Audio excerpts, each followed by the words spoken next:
two players are still set, ready and rearing to go. Two players that Arsenal bought around the 20 million mark. Two players we still can't wait to start for Arsenal. Who are these players, and why isn't Unai Emery not ready to let these players off the leash?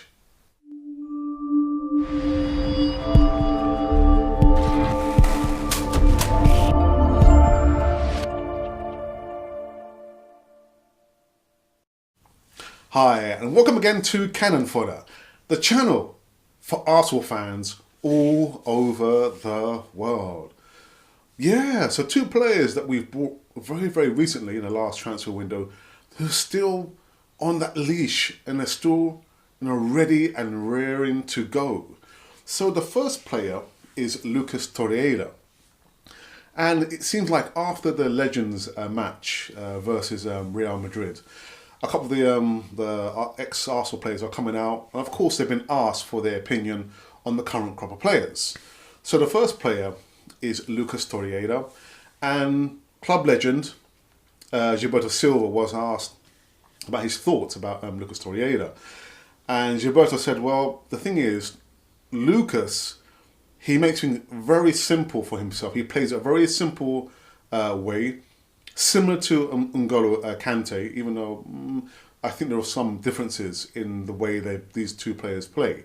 But really, Gilberto thinks that this boy could make a big impression on the Premiership, but he still hasn't made a start in the red and white of Arsenal. But yeah, he said that there's been some suggestions that really since Gilberto left in 2008, that his position as a defensive midfielder has not been literally filled in by any of the pretenders. But it looks like it's about to come true in the form of Lucas Torreira. So he said that literally he saw Lucas, play during the World Cup. He said that, yeah, he makes things easy for himself and for the other teams. But I'm sure, like the most of our fan base, we're still wondering that if we spent so much money on Lucas Torreira, why has he not made, his first start for Arsenal? Why is that? Unai Emery, come on, this is a shout out to you. Why have you not started, Lucas Torreira? You've got an Arsenal legend saying that this guy has the potential of making an impact. And yet 4 games in, he still hasn't made a start for Arsenal. Now, I'm just wondering, I do wonder, how much say does Unai Emery actually have? I know he's not the manager of Arsenal. He is the coach of Arsenal. But I'm thinking any other top manager, when you spent that amount of money with this player who has so much potential, why would you not play him? I do think that Unai Emery is probably thinking that the best pairing in that midfield could be Xhaka and Torreira. They'll ask me why. I have no idea. The last 2 matches we've seen Matteo Guendouzi play and then he gets taken off. We've seen Xhaka make so many mistakes. But I just get the feeling that Unai Emery probably prefers that pairing, but he's not starting, Lucas Torreira.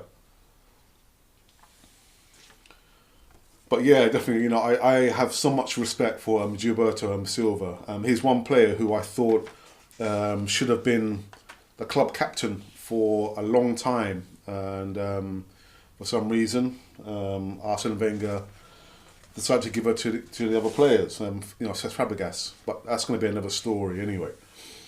So another player that has been spoken about over the last couple of days, since, again, Arsenal legends versus Real Madrid legends, was David Seaman. David Seaman on Bernd Leno. Now, David Seaman apparently has a warning for Bernd Leno. That is, have patience. Have patience. You will have your time. Now, this is not a hate or a dumbing down on Petr Cech. We know he has limitations. It's been laid bare there that we know that his delivery, the clearance, the foot at his ball, he doesn't feel comfortable.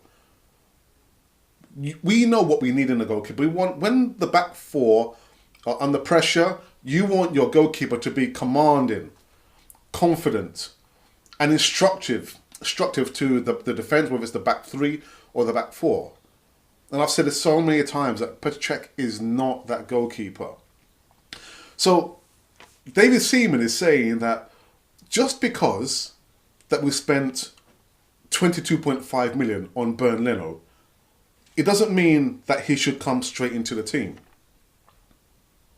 Petr Cech hasn't done anything wrong. He hasn't done anything wrong.